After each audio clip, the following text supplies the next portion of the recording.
Hey, it's Kaylee. You know me as the Parts Girl, and I work here at PartsEdge. Thanks for following this awesome journey as we highlight thought leaders and trailblazers, share best practices in fixed ops, and cover success stories of how dealers sell more parts and service. This is the PartsEdge podcast with Kaylee Felio. Hey everyone, welcome to the podcast. I have Ansley Williams. Thank you, I almost said your name wrong. Ansley Williams, welcome to the podcast. Oh my gosh, we've known each other for, I lost track, so many years, and I'm finally... Four or 5 years now, baby? 5, 6, I don't know, it feels like forever. Something. And we've never met in person, and we both live in Arizona. This is when you know the world gets a little crazy, when neither one of us can get together in the state we live in. Yeah. Together. But that's how crazy it is. We've missed each other at NADA a few times now. We have. I haven't made my way up north to where you are. You haven't made your way south where I'm at. And our travel schedules are slightly chaotic. And we're moms. So that too. Yes. I love that my best friends are like internet friends. Like the people that I love in this industry are people I have not met. There's several of you who I've yet to meet, who I've talked with regularly for years. I know. Isn't that so odd? But it's so cool how we've all been able to connect in outside of just where we live, just so many people in the industry. But I'm even more excited to have you on the podcast today because I've known you for so many years and you've recently branched off into your own company. And we're not going to talk, so for the audience too, like we're not going to be talking about selling you what she does. We're just going to be talking about her experience in branching off. So I just want to know what inspired you, and also how has the support been? And because we talked about this a little bit before we started recording, when you start talking about what you're doing as a consultant in the industry rather than promoting someone else, you shared how that you've gotten a little bit of what's the right word? Not backlash. Is that the right word? Just kind of like might be a little. Yeah, not as much support. And I would love to talk through that because, there's just so much noise in the industry and yeah, so let's kind of go with that. I'll let you talk. So it's twofold, right? So I've gotten incredible support from so many people that have either publicly been very supportive in my DMs, very supportive in text messages, my former clients. Like I've been very fortunate. In fact, even who I have previously worked for is super excited and supportive and shows up when I have questions or I need support in any way, shape, or form. So I've been very lucky that I have a ton of beautiful people that support me and show up. But I previously, in my previous role representing another company, had yet to receive the DMs and even some of the comments, not as bad publicly, more of it's been privately, that is very negative around consultants. Like consultants have a bad name. I've heard it before. Yeah. I've seen it in person a few times. Like I've had people like, oh, they hired a consultant. We have to deal with you people. Yeah. And then within a day, we're best friends and everything's okay. Like, I get it. The initial reaction is not a positive one. And then I focus on like some of the internet, so I'm on LinkedIn. You all know where to find me. Sometimes it's negative, but usually not. I'm happy to like have really good discussion and discourse. A consultant is not for every person and every client and every store does not need one. And even for those that choose to hire us, it doesn't even mean they needed it. It's just because they wanted it. Cool, great. But the DMs that I get, I'll be transparent. Like, no, there's no curtain here. I have never been an employee in a dealership. Okay? Shocker. Yeah. Shocker of all shockers. Mm-hmm. I've never been a service manager. I've never been a service director. Not been a fixed ops director. I have not been an advisor. I haven't been a technician.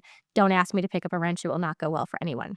So, like, I get the initial reaction is, well, who are you?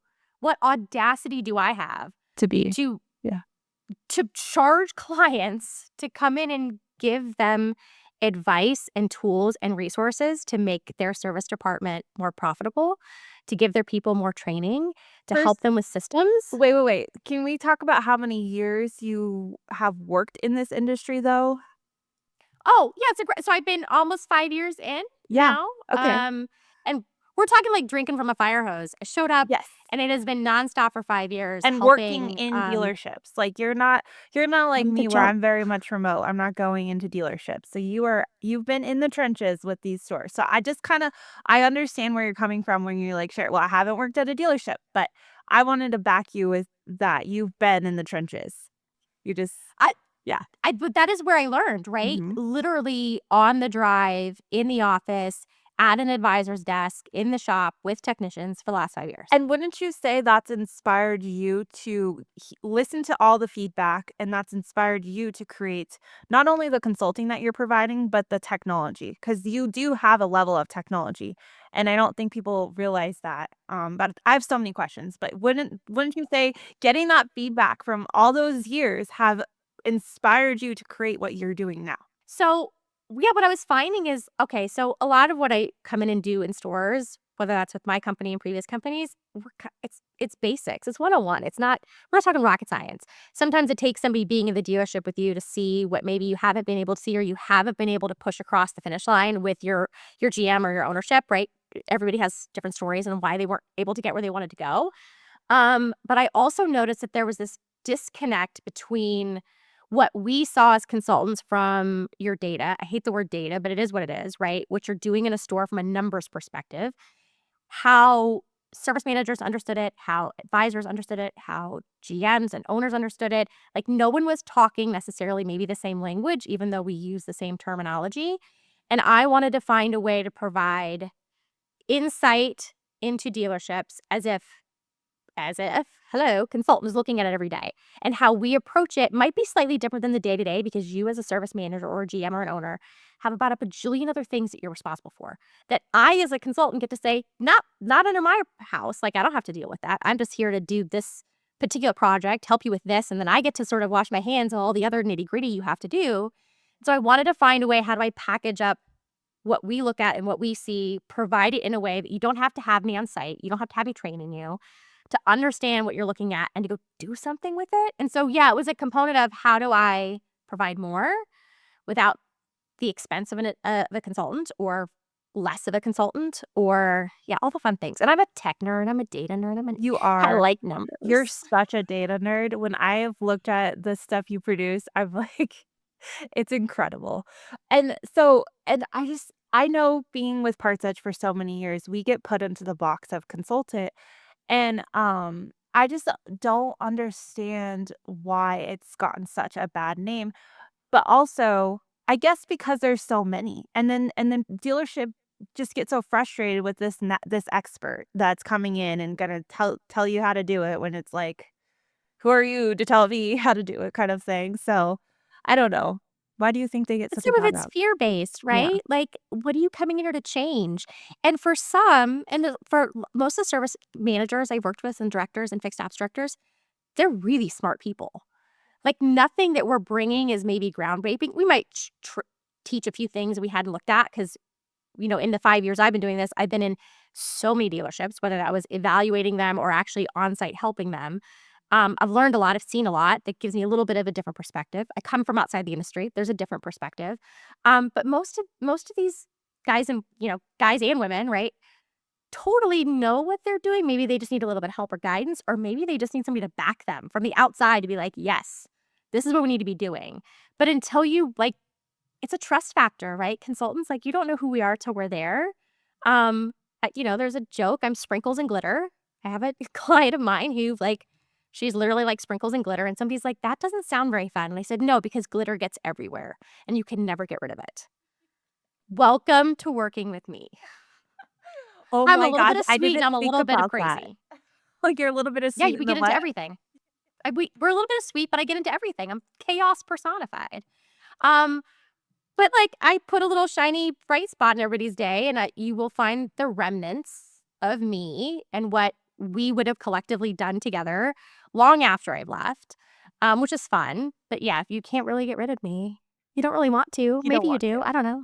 Well, No. and I like to you had mentioned you've created a process, or I don't know what to word it. You tell me what it is, but like a way for you to not have to be at the stores and really translate the data, because we this is where we connect so much, because this is really what PartsEdge does, is giving the data so that you can make action where you don't need a consultant, you don't need to pay however many thousands. I don't wanna go into how much consultants cost, because I think there's a place for that, and, you know, but there's so much more value in the consistency, because I think that's why consultants get such a bad rep, is they come in and I'm not talking about you. Yeah. Like, they come No, it's in for fine. a couple weeks, you solve some really big problems, and then slowly it just kinda goes back into the way things used to be, or you don't have that constant. Yeah, so that's where I think the consultants get the bad rep, and when you have a solution like what you've created or what PartsEdge creates, it's like that consistency. You always have that data, and you can tap into that consultant box when you need it. Yep. Yeah, I think 100%. that's what your Well, the model you've implement yeah, go ahead. so my lightning in a bottle, right, that I found, no, it's but that's real. Like, even me as a consultant, I come on site for those clients of mine that have me. Hi, love you. I come on site for a week, and sometimes am I like a hurricane when I come in? Not typically, but, like, I have to leave at some point, and you have to go implement and work on what I left you with. Mhm. And, consist like, I have a service manager who jokes, like, "Ansley, when you show up here, I just want you to stand here and stand on the drive, because when you stand on the drive, we have record days." I'm like, "That is not me." But my presence sometimes spurs people to, like, show up maybe in a different way, which is what I'm always trying to teach managers how to do. Yeah. But when I'm not there, I can look at, and maybe this is a little maybe it's the audacity of me to say that I can look at your data, I can look at your numbers, and I'm not just looking at your customer pay numbers and your warranty numbers, although I am. I'm looking at RO count. I'm looking at trends over the last, however many years, 3 months, 12 months. I'm looking at, like, really that 3-month window, like, what have we changed? But I'm looking overall for the last 12. Yeah. I'm looking at your advisor numbers. I'm looking at your technician numbers, and I can it's like The Beautiful Mind, right, where they have all the, like, he wrote on the window of all the crazy things. Like, Yeah, yeah. I wanna find all the places where this connected to this and this is happening. Okay, so here's what I can posture is happening, Mhm. and here are the 1 or 2 or 3 strategies I'm gonna go recommend that you do. Here are the 3 advisors I want you to go work with, and here's what you're gonna go talk to them about. "Hey, I noticed this technician," right? And I'm not there, so I don't know schedule-wise, but, like, I'm noticing. And so I'll give you an example. We have a store. We're working on, their video MPI percentage going up, their recommendations going up, and I have this, facts versus feelings, which my lovely former partner of mine shared with me. That's like his goal, like facts versus feelings. Mhm. And so he's the one who taught me a lot about the data and understanding it. But we had a technician in a technician meeting go to his foreman, really like this other tech, right, is getting all the cake work. He's being fed by advisors. He's got a favorite, and this favorite is sending him everything. And I was like, "Well, hold on. Can we look at some things?" I said, so I just sat down with the formula. Like, well, let's look at the numbers, right? We're gonna look at his tech report. Okay, so his video percentage versus that tech's video percentage is like half, right? So this one's crushing it at like 95%. This one's not at like 40, 45. This one has 3 times the recommendations than the one complaining. So Okay. on Hello, Salem. This is my Hi. cat saying hi. Say hi. It's almost Halloween, it's fine. I love Um, like, the technician who's complaining literally is he's recommending 3 times less than the other guy. Like, it's straight numbers, guys. Facts versus feelings. And that's just a piece, but, like, does that manager need to go dig and make sure that nothing else is happening? Of course, right? When somebody's numbers are substantially different than somebody else's, let's figure out what that is. And so it's all about the trigger points. I mentioned this in a LinkedIn post recently. Like, you're always looking for the trigger points that help you as a manager go dig into something. And I'm getting off a little bit of a tangent, sorry, No, it's but, like, okay. You're coming back. your systems, right? Your DMS, how many reports do you have to pull to get that information? It might be 5, might be 6. You might have to go into My Karma as well as CDK or Reynolds and Reynolds to get all of this combined into one. And so as a manager, it's a lot to look at every day to figure out where you're going. So I wanted to find a way to just make it easier Yeah, and to go, no. here you go. Here's how I look at it. I know, is it okay, and this is something we talk about a lot because you guys her and I, we have some great conversations, and this is basically you guys get a to insight into our conversation because that's really what we're having, but that that's I know that's something we've connected on as well is the ho people kinda like, "I can already get this information from my DMS." Like, yeah, you can. Why aren't you doing it? What is like, how much time does it take to do it? And then once you get it, how much time do you have to take to run it through a spreadsheet, run it through all the different formulas to actually populate what you need to make the action that you need to make? And I yeah, had a fixed ops director talk to me. He told me, because he has several stores, he works with like 7 stores. It okay. takes him 3 hours in the morning to get all of this together across every one of his stores so he can go do something with it for the day. That's But it's 3 that hours. valuable. But Yeah. it's that valuable. It So is. we're just offering a different way that you don't have to do it for 3 hours. We'll do it for you. Exactly. You shouldn't be spending 3 hours. I don't care if you like to do it. But it's that you shouldn't be, right? So but there isn't another solution out there. No. Until maybe now, I don't know, maybe not. Might not be me, could be somebody else, I don't know. But, like, until there is something that does that, you don't have a choice, and so I just found a way to maybe cheat it a little bit and give you that stuff faster, easier because you don't have to do it, I don't know. Yeah.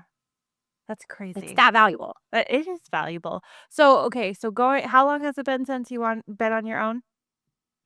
I, started in January, February time and kind of, like, holed up in a in a room and got, like, manically excited about building all the things, and really, like, tore everything that I thought I knew down and rebuilt it back up in a way that I was like, "Okay, if this is gonna be my name stamped on it, if this is gonna be me offering it, like, I need to be able to believe in it and understand it and throw my full weight behind it because 'cause I'm not doing this for somebody else." That's a very scary place to be, Kaylee. Nobody wants to do that. No, I'm kidding. It's been a lot of fun, but yeah, so we're going on. It'll be a year, really, in January since I just said, okay, well, maybe I can do this. Yeah, and you are. No, I can. You I am. It's been can. a lot of fun.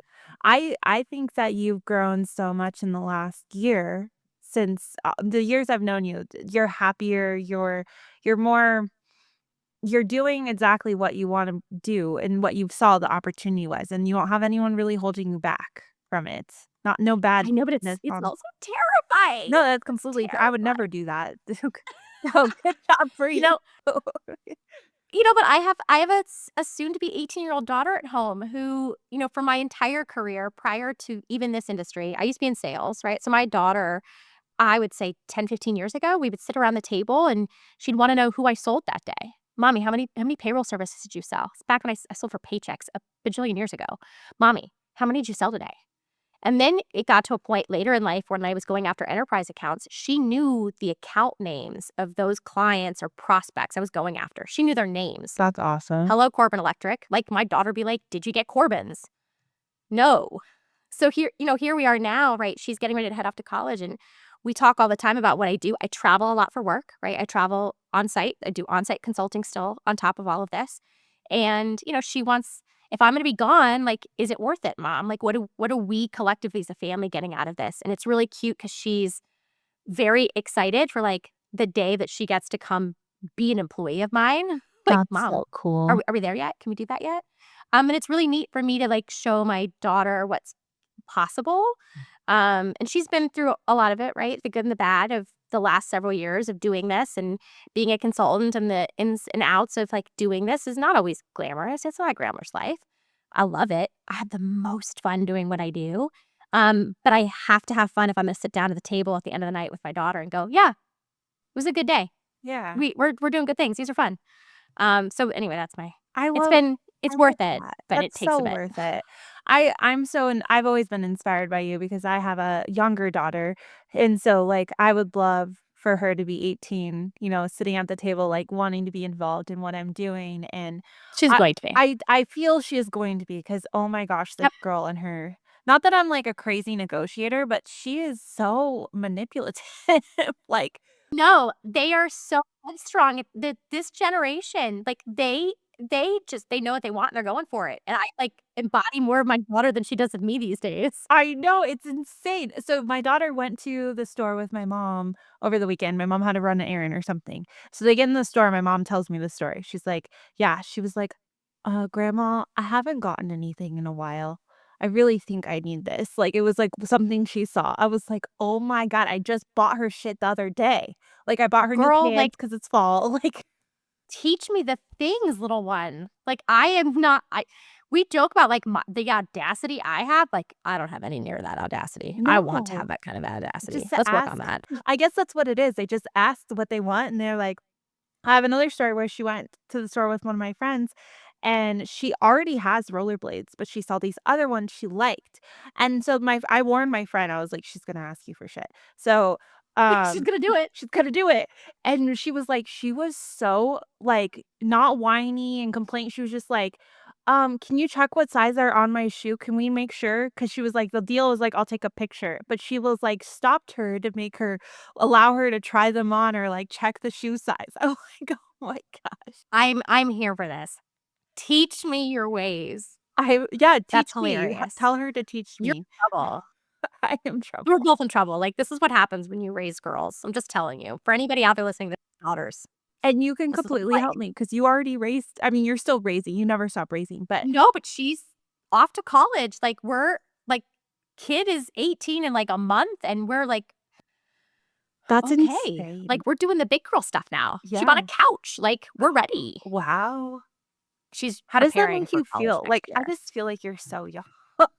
I feel like you're my age. Yeah, thanks. You're Thanks. doing so I had her young. I was smart. what's your skincare routine? I'm just kidding. My 18-year-old child is when he does everything for me. I know nothing. It's crazy. She teaches me so much. She did. She bought a couch. So, I am a big believer in obviously work ethic. Clearly, I'm a psycho who works insane hours. My computer setup is in my bedroom, which is so not what they recommend that you do. That's not feng shui. Don't do that. Um, but I wake up in the middle of the night with like this insane amount of energy with this idea that I got to go get out. It's my most creative space. I feel the most free to go explore all the things. That's how When you I'm on know site, you love what I'm you on do. site, Yeah, like, I'm dialed in. I'll work 18-hour days and not even think twice about it, and I will come back after a week of being on the road, working and you're long not days. drained? Oh, no, I'm exhausted. Yeah, Let's be crystal clear. But, like, I love what I do, like, so but work ethic matters, and it's like when I'm in stores, I'm looking for who's showing up. I don't expect people to work themselves to the bone. I am a believer in work-life balance, but but work not for ethic can be. yourself. I'm just kidding.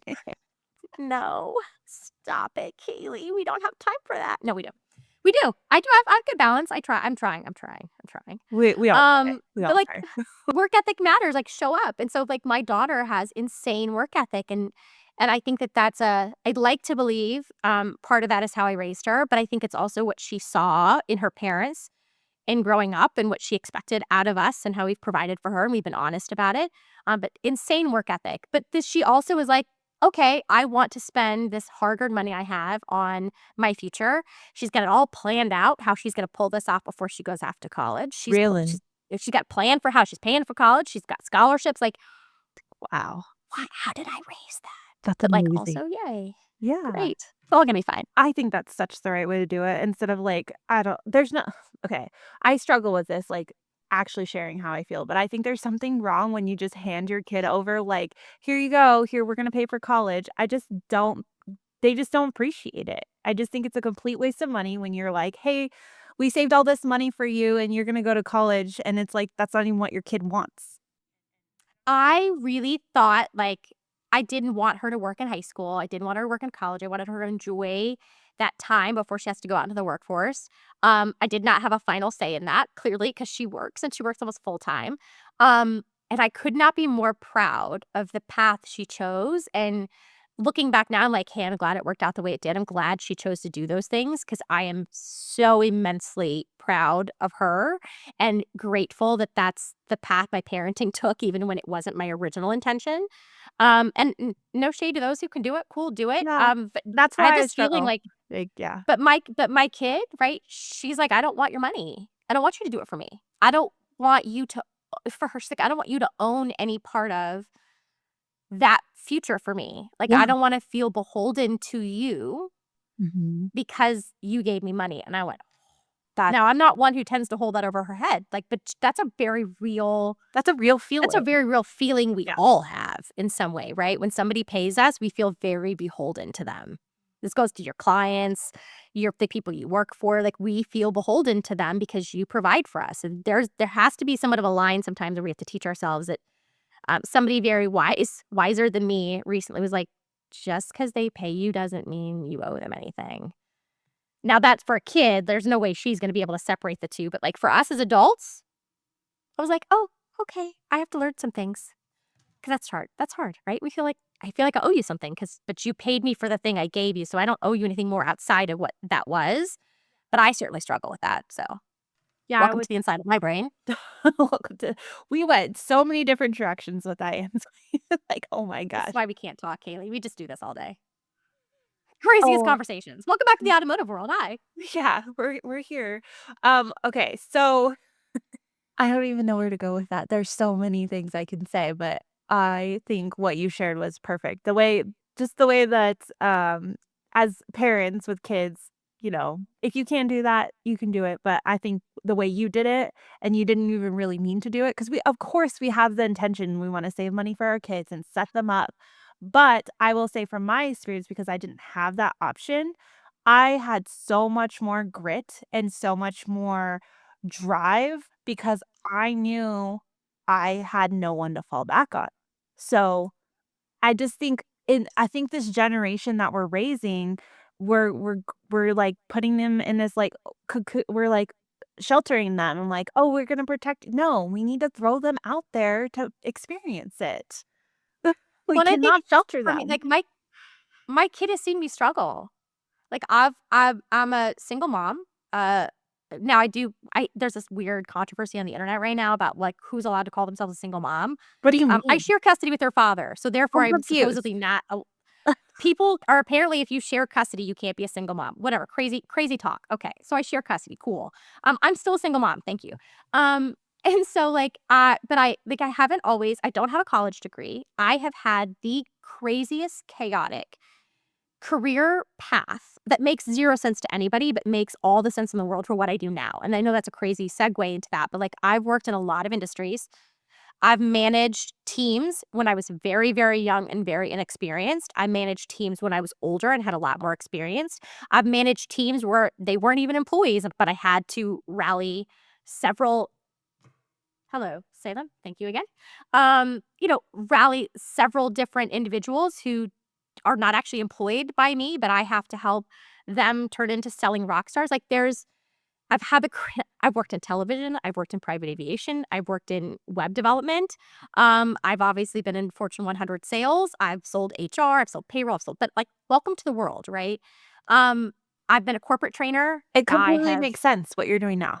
all the things, right? So like to show up in this space now, like, hello, but it hasn't always been easy. And my kid definitely saw years of struggle, right? We all suffered in 2020. I made career choices that, we as a family had to be like, and by me, we as family meant me and my daughter, like sit down and have the discussion, like, what are we going to do? And this is what it looks like. And even going out on my own was a risk, right? It was like, we have no real safety net. And I've been very fortunate that I've gotten to continue consulting during this time that we're building something else up. I've been very fortunate to have a lot of support, even amongst the haters and the naysayers that are in my DMs. Yeah, stay Um, out of the DMs, haters. But hey, that means it it happens. Like, happens. okay, cool, let's talk about it. Mhm. Like, I am not for everybody. I'm not. You're not supposed. And I shouldn't be. Yeah.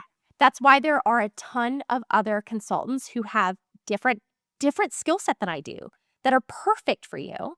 And maybe I'm the right fit for you and maybe I'm not the right fit for you. But there's plenty of like we're all not coloring with the same crayons and maybe we're sharing the same things, maybe we're not.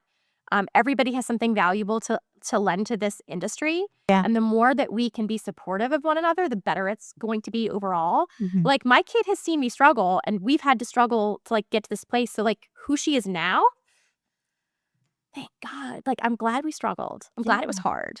It's I mean, I'm supposed. not, but I am. Well, yeah, I mean, you're gonna get that no matter what, and I think It's any industry. it's in the industry, and what I think is the most interesting, I kind of already mentioned this, is that you didn't really get that before, and now you're No. so I'm just like, do you feel like your tone has changed? Do you feel like you're a little bit more bold, because it's you and your own, like, or do you feel like your message is the same and you're like, what, That's a why? really good question. Yeah. I think I ask those sometimes. no, it's a really good question though. And I think to some extent, maybe I wouldn't say I'm a little more bold. I think I'm probably a little bit more like, who, hold on, careful. Like, think about before you post that. Like, is that really something? Do you feel confident enough in what you just said? Yeah, And yeah. maybe question things a little bit more than I used to. However, I think like I'm thinking like this is such a big one. Like I'm thinking back to post things I would have done previously and things I would have posted, it was always very much like, "We do this, we do that," which is still the same language I use today because while I am But I my think you're own, poking a little bit I more. Like, you're poking the bear. I Yeah, yeah. because 'cause I've seen your shift in your content. Okay, glad somebody else is I don't know that I'm consciously doing it, but I think I am poking a little bit, and I think some of that is I get the little, like, "How dare you be the one?" And the truth is I'm not sharing anything groundbreaking. I'm No. not sharing anything that you haven't thought of or done or somebody else has shared. I don't wanna make this about, like, it's about me, but No. Think I'm through it, think different, through it. This right? is what the conversation is. These are not planned questions, so No, they're not. This isn't about I'm a woman, okay, Mhm. first off. I In there are automotive. other female consultants that are, in the fixed op space. This is a predominantly male Not industry, let's call really. a spade, right? There's not very many fixed Oh, ops consultant there we female go. women's I what, was what, like what? no, I thought you meant there are that it's not a male-dominated No, no, industry. no, no, it No, is, okay. it is. I'm saying I'm, like, think because you kinda said there are women that are fixed ops consultant, but I can't think of any. I can't either, but that doesn't mean that they don't No, I exist. know they exist, I know. I just So I wanna believe that there are more of us out there, okay? But so if you are, get loud and proud because I don't know who you are and I want to know reach who you out. are. Yeah, we wanna know you. Um But for sure, I'm a woman in the space. I'm Mhm. also a woman in the space who has a very different background. I am not homegrown in the industry, okay? So I didn't bust my chops. I didn't blood, sweat, and tear my way to the top, right, where I'm And at then, like, now. retire into a Um, consultant, basically. I didn't. I was given the opportunity from a really, really, really smart individual who taught me an insane amount at in on the ground, okay? If you were to ask my very first client I spent time on site, they would hopefully tell you they had no idea that I hadn't done this previously. I had no Um, idea when I met you. I maybe that is the magic of me, maybe it's not, I don't know. I fell in love with it. I fell in love with people. Am very much a process girl. Give me process. Give me systems to implement. I'm very much customer centric and customer focused because I am one. Um, and the what is a complaint we get a lot in this industry? We've always done it this way. Oh, yes. Oh my gosh. Well, I'm not from the industry, so I Uh, don't know that you've always done it this way. So maybe we try something different. I don't know. I come from a background where like we throw stuff at the wall and see what happens. Let's try it. So I'm a little bit of an anomaly. I'm a female. I didn't grow up in the industry. I learned straight as a consultant. So you're right. I have not been in a store juggling 5 million things that you are also juggling. And how dare I come to you and tell you what you could be doing? I'm not here to tell it to you like that. I am here to help maybe see some trigger points and how to help you understand what's happening from an outside perspective, give you some strategies that work. Like I'm not giving you ideas. I'm actually giving you things that have tried and true and tested decades longer than I've been in the industry. That I myself have implemented in stores to great success in every brand across the country, regardless of market, regardless of people. So like it's not crazy, but it seems like it. And so sometimes I feel like I'm poking the bear a little bit with the content because maybe because I do have the audacity. I don't know. you We're figuring it should. out. No, you're figuring it out, and I think that I've noticed that shift of you and it that's the way it should be. We should that I mean, I love content that gets me thinking and questioning and wanting to share my perspective. You don't have to agree with me, Mhm. or I don't have to agree with your I don't want you to. perspective. Yeah, Yeah. but let's be kind about it too. Like, there's a level of like, Yeah. let's be real humans and let's actually have a conversation and not be like, who are you to be a consultant in this space? No, that's not the conversation we're having because it's a waste of time. Well, the thing I hope everyone starts to understand about the landscape of social media, and I know we're talking about LinkedIn primarily because that's really where you and I exist the most in this industry from a social And perspective. they're all different, but Um, yeah, LinkedIn. I would rather you get to know who I am, right? I'm going to be my chaotic sprinkles and glitter self. I am writing those posts as me. That's Mhm. how I'm thinking. That's how I talk. I'm very conversational. I might be a little controversial. I might poke the bear, but I'll do it with a smile, and I'll do it because I care. And so I want clients to hire me either as a consultant or for my services, whatever those look like. I want you to do it because you figured out who I am, and I seem like I'm a trustworthy person, right? Like you're like, that energy is what I want in my store. That energy is what I want teaching my people. Yeah, If that doesn't resonate with you, I'm not for you. Somebody exactly. else is for you, Yeah, and you're that's not cool. yeah, you shouldn't like, you're not trying to be at every single dealership and completely change. You just wanna be with the ones that want and see what you see.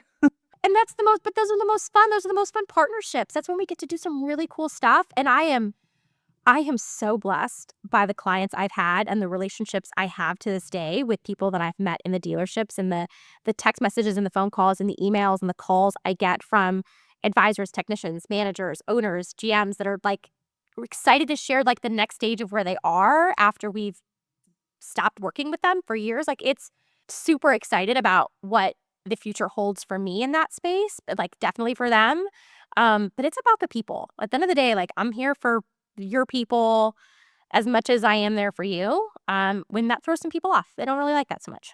Yeah, and that's okay. So, I think you keep doing what you're doing. You're doing awesome at it. I also, as we're wrapping up, um, because we didn't it's not with podcasting, you can't really share you can't visually see the service that you're providing.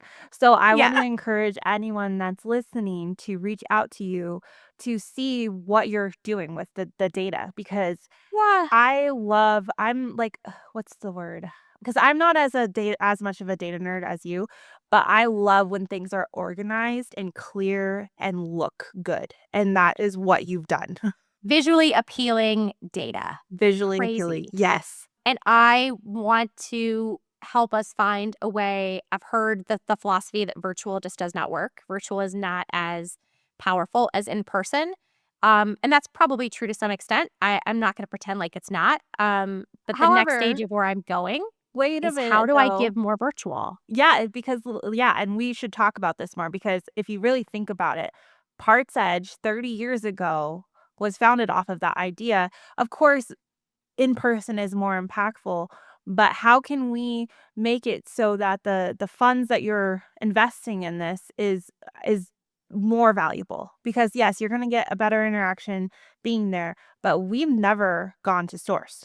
We don't go and we don't do You're that. an anomaly to some extent. Like that's a powerful thing for you all. Yeah, But as like in my space, it's it's different. virtual training is kind of all that's really offered. There's some virtual consult, like a little bit. Yeah. So my next stage of this is where I'm going to take all this stuff and go, how do we roll it out in a virtual setting where you still get the help, but not my sprinkles and glitter self on your service drive, Or maybe it's a but you really get to be sprinkles and glitter on the you get to drive. be the sprinkles and glitter, yes, and maybe there are cases where you really take on that one that needs that in there's, like, an evaluation where you're like, "You Yeah, don't of really need course. to spend this much money for me to come in, because that's what you don't. Most of the time, we really don't. I mean, there's some that really, really need help, but, it's a different process, and you it's not they're not in that other box, if that makes sense, so Yep.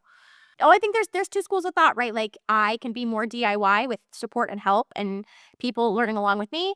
And the other side, we're like, no, we really just can you just dive in and go figure it all out? Because like there's a lot that happens, right? We're touching everything. I touch everything. I look at everything. Um, but I can look at your data and probably see a lot more than I should. That makes me sound creepy and weird. But like truly, like I can look at your numbers and go, I have an idea of what's happening. I'm not always right, but like I can tell you where to go look. And then your job is to go figure out what the heck is actually causing that stopgap, and then we can go fix it. yeah, and then they can be the sprinkles and glitter. Yeah. Love that. I'm so excited for you, and I'm glad that you're on your own and having another conversation like this 6 months, a year down the line and seeing how you've evolved. You're going to be at NADA, right? Yeah, of Yeah, course. of course. So if anyone wants to find you there, they can reach out, but I would encourage everyone to really see the data because I think you'll show it, right? Like, they don't have Yeah. to be a client, you can just see what No, yeah. I'm happy to share samples of all the things like this, what it looks like. Yeah, Not software, like they're literally PDFs that go to your inbox because I look at everything. yeah. It's a lot of fun. No, it's Kaylee and I appreciate you. We could probably talk for 5,000,000 more hours and never shut up because we quite enjoy each other. Yeah, we do. And we have to keep this, like, I shorter, know. so Short and thank sweet. you Yeah. so much, Ainsley, for coming on.